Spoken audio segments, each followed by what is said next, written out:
Here we are. Here we are. Another day for contemplation and little conversation, honey? Yeah, sure, honey. What did I just say to you? You said you've been remembering when we first connected in the end of 2013, just as the new year was rolling in, right? 2014 was on its way in. And John reintroduced himself to me. And do you have a very clear memory of exactly what you said? Yeah, I do. You had already been speaking to me, and I had been sitting in on tarot card readings with you for a few weeks, and we had a real friendship going. Like you were getting to know me. Like, oh, I've connected with John Lennon. This is amazing, and he's helping me with my tarot, and he's such a great guy, and I really like him as a friend, right? He was still very much married to Christopher in every sense, right? Yes. I didn't think at that point that our dynamic would change as husband and wife. I did not think that you and I would start to become intimate the way we did, right? So I said to Lena, it's me, Lena. It's John. It's Jack.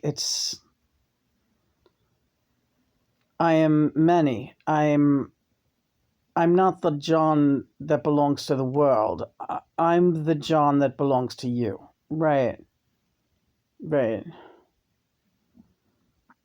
And you understood that. I did, but it was still a shock. It was a shocking moment of realization. Yeah. And shortly after that point is when I started giving you access to your healing mechanism. In other words, my flashbacks, right? And the flashbacks to my when the damage was done as a child, right? As an infant. Right. And were you scared when you saw that stuff? Not scared. I was so sad because I wanted it not to be true. But I knew it was. Because I knew it. I saw it and I remembered it then. There's no way else to explain that. If you've been like really damaged as a kid, and I had I had a form of brain damage as well. Shaken baby syndrome. So I was pretty rattled.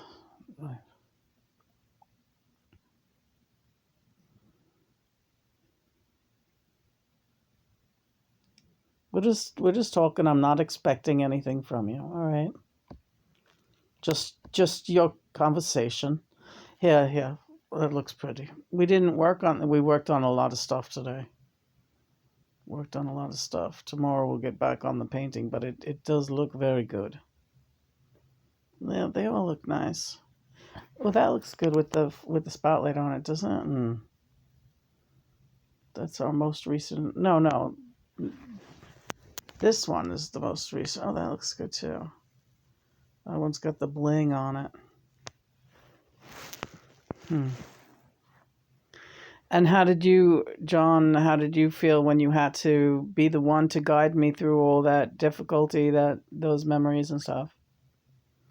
Well, I knew that was part of my mission and that I was going to have to do that. So I was always, anytime I sense that you will be in a state of alarm, I get very agitated, right?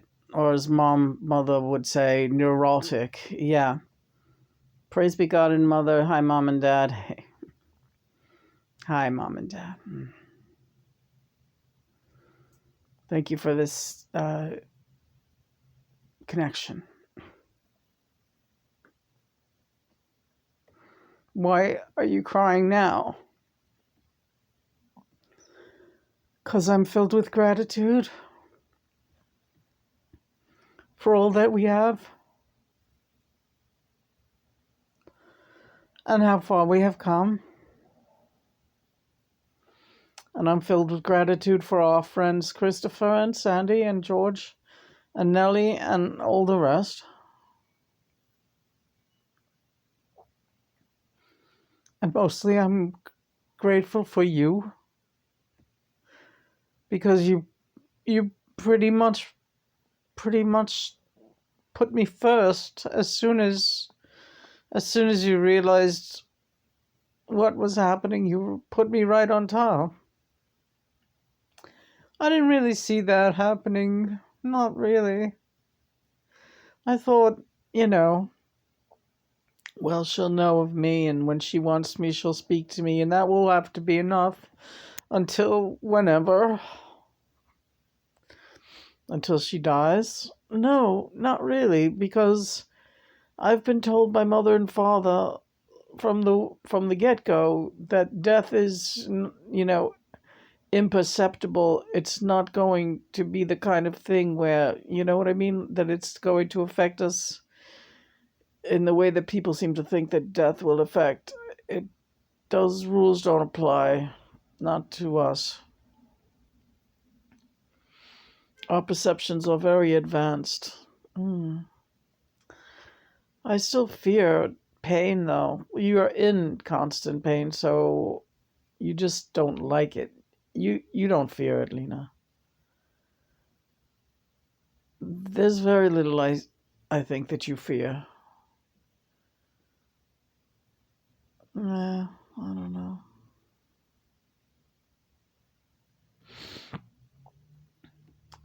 So, to answer you a little further on why I'm emotional, it's just every day is so.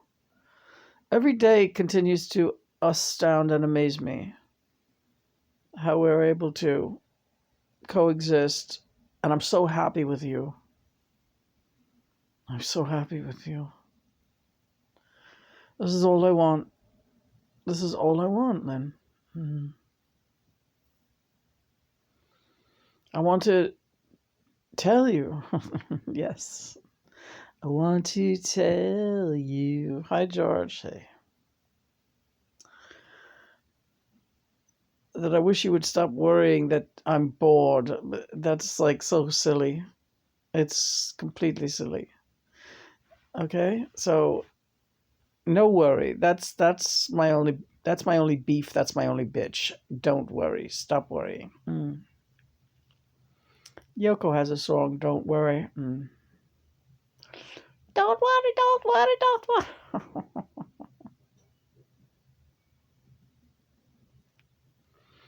So I surprised you. Yes, when we connected. And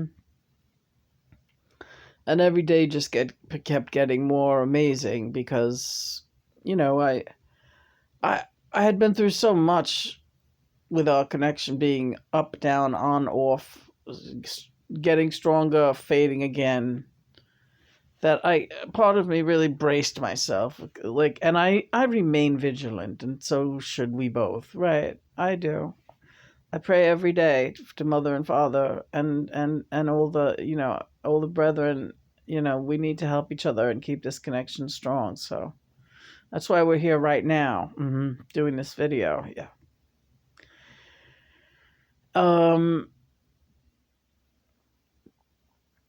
Yeah, so for the longest time I was on tenterhooks. Yeah, tenterhooks. I just didn't want to get too happy. Right. But then Mother and Father said, just be happy. Stop holding yourself back. Be everything you need to be for her. Show her, really shine with happiness. Because that's what this girl needs now. She needs to feel happy and loved and secure. And if you're going to worry or cry, right, Because I do get worried every time you cry, and John just assures me that they're happy tears, so I've taken him for his word. But it's such a heavy emotion. It's so strong. I never knew what crying was until me and John got together. I did not know what crying was. I thought I did, and I very often would not let myself cry. Most of my life, I would not allow myself the luxury of tears because they never helped me. As a child, my tears did not help me, so I learned early on to shut off any look of that I had feelings. Because, well, my father was sadistic. He seemed to feed off when I would cry and really go for it. And so it's like you learn to. And my mother, when I cried, would tell me, shut up and stop feeling sorry. Everything was, don't feel sorry for yourself. Everything out of her mouth was, stop feeling, oh, you feel so sorry for yourself. And, well, yeah, maybe I do. But, you're not going to see my tears anymore, so don't worry about it, lady.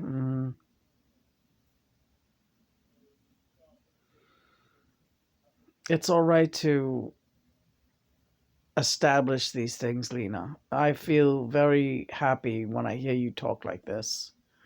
You're not disrespecting anyone. Mother and father, God, are our caregivers, not those people, right?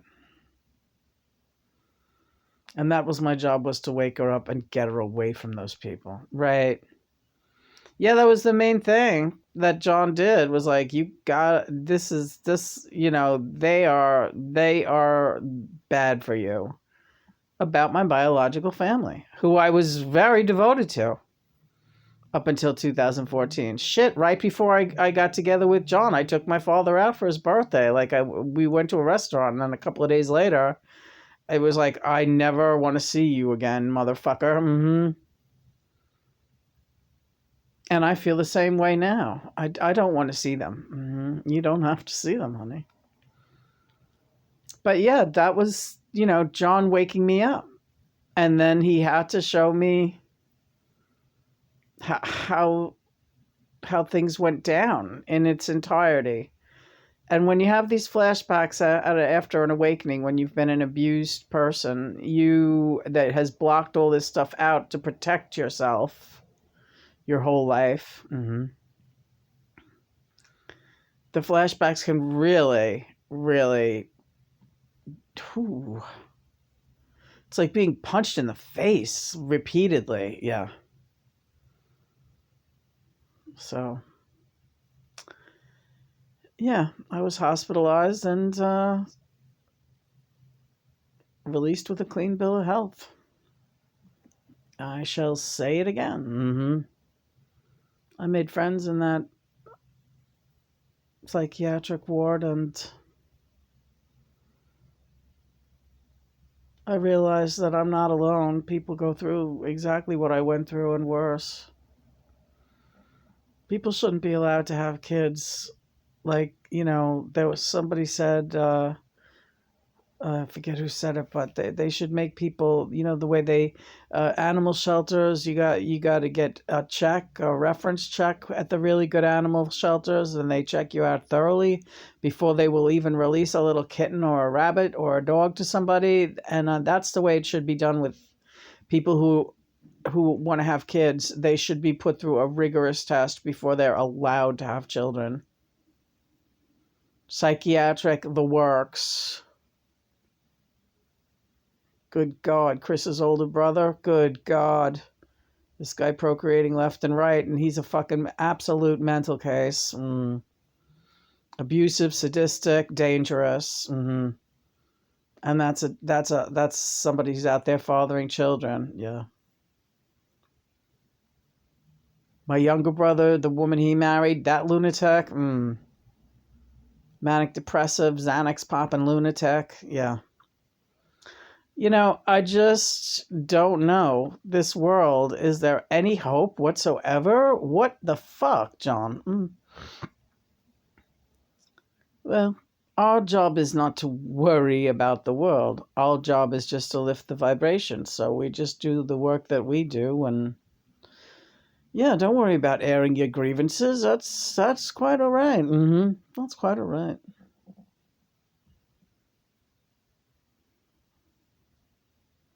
Do you have any grievances? No, no. But whatever you express, I back you wholeheartedly, and with every ounce of my being, I back you. And I'm proud of you. And these were circumstances and individuals that you were exposed to, and that you had to ultimately expose. Yeah, right.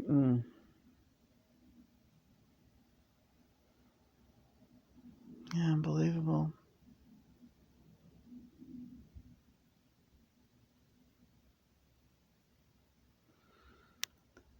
So we're going to like that movie. We just did a review for the movie Happiness, the Todd Solondz film. It starred Philip Seymour Hoffman. I can't wait to talk to Philip Seymour Hoffman. We're going to have him in soon. Really excited. We have a lot of great guests lined up. Yeah.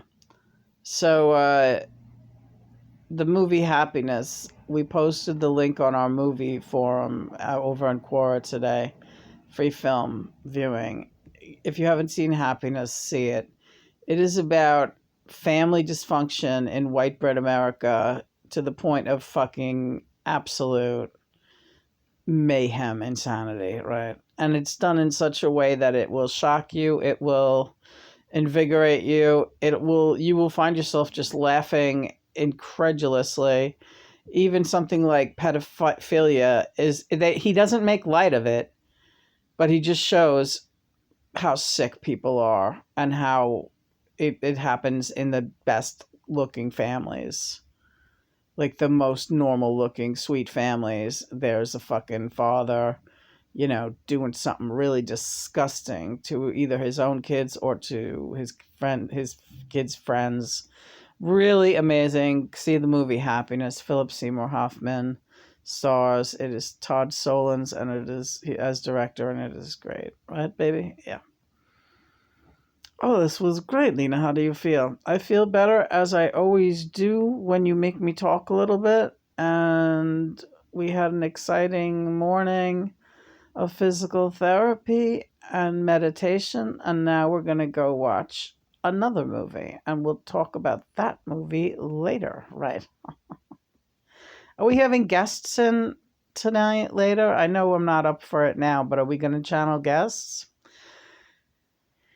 Oh, Lena, let's watch a movie. Right, okay. And then see how we feel. And then tomorrow is always tomorrow. But we got this far. So let's lights out, movie on. Lights out, movie on. I love you. I love you too.